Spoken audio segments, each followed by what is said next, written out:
ഉണ്ണേട്ട പാവല്ല മോളെ, ഒരു മെസ്സേജ് തിരിച്ചിരിക്ക് തന്നൂടെ എനക്ക്?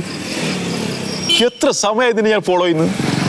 നീ ഇട്ട ചളിക്കല്ല ഞാൻ എത്ര കമന്റാ, ഒരു മനുഷ്യൻ കമന്റ് ചെയ്യുക. ഞാൻ നിനക്കിടുന്നു നിനക്ക് വേണ്ടി മാത്രം. നിന്റെ തല്ലിപ്പൊളി പാട്ടിന് എല്ലിട്ടില്ല ഉണ്ണേട്ട.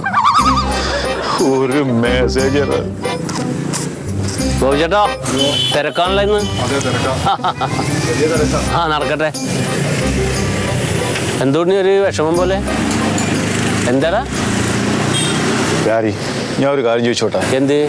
ഈ ഫേസ്ബുക്ക് വഴി പരിചയപ്പെട്ട കാമുകനെ തേടി വന്നു. ഓ, റെയിൽവേ സ്റ്റേഷനിലേക്ക് വന്നു.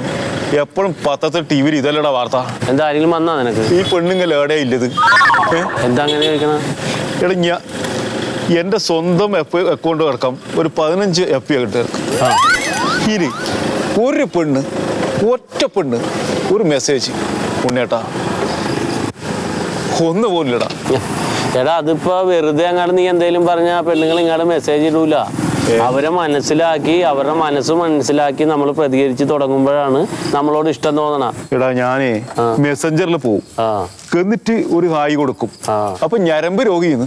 എടാ ഞരമ്പുണ്ട്, എനക്ക് രോഗമില്ല. ഇങ്ങനെ പറയാം, നമ്മൾ ഈ രാത്രിയൊക്കെ 12 മണിക്കൊക്കെ ഈ പച്ച കത്തിക്കിടക്കണവര് ഉറങ്ങിയിട്ടില്ല എന്ന് കരുതിയിട്ട് നമ്മ മെസ്സേജ് വിടുവല്ല. അല്ല കൊടുത്താ എടാ ഞാൻ ഉറങ്ങില്ലടാ. ഏതെങ്കിലും ഒന്ന് വന്ന് പെണ്ണിട്ടുണ്ടെങ്കിൽ ഞാൻ രക്ഷപ്പെടുമായിരുന്നു. എവിടെ എന്നൊന്ന് കാണിച്ച ആരെയാണ് നീ ചാറ്റ് ചെയ്യണമെന്ന് നോക്കണമല്ലോ. ഇവിടെ എനിക്ക് ഇൻസ്റ്റ ഉണ്ട്, FB ഉണ്ട്, വാട്സപ്പ് ഉണ്ട്, ഗൂഗിൾ ഉണ്ട്, എല്ലാം സെർച്ച് കഴിഞ്ഞാൽ ഇപ്പൊ ലാസ്റ്റ് ആരെയാണ് നീ എനിക്ക് ലാസ്റ്റ് എന്താ ഒന്നുമില്ലടാ.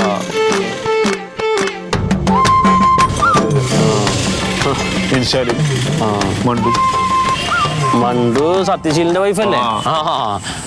അവള് എന്താണ്ടൊക്കെ കാണിക്കണ്ടല്ലോ എപ്പോഴും. റീൽസ് ഒക്കെ ഇടണ്ടല്ലോ. ഒന്ന് വെച്ചത് പ്ലേ ചെയ്ത് ഒന്ന് പ്ലേ ചെയ്യടാ, അത് കാണട്ടെ.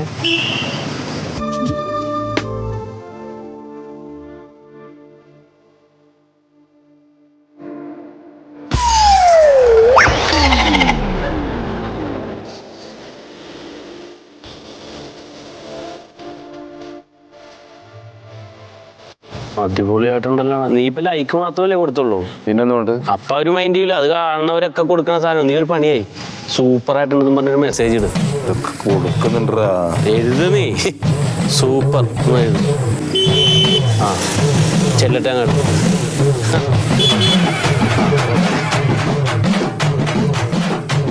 ആ നോക്കിയിട്ടുണ്ട് അവള് നോക്കിയിട്ടുണ്ട്.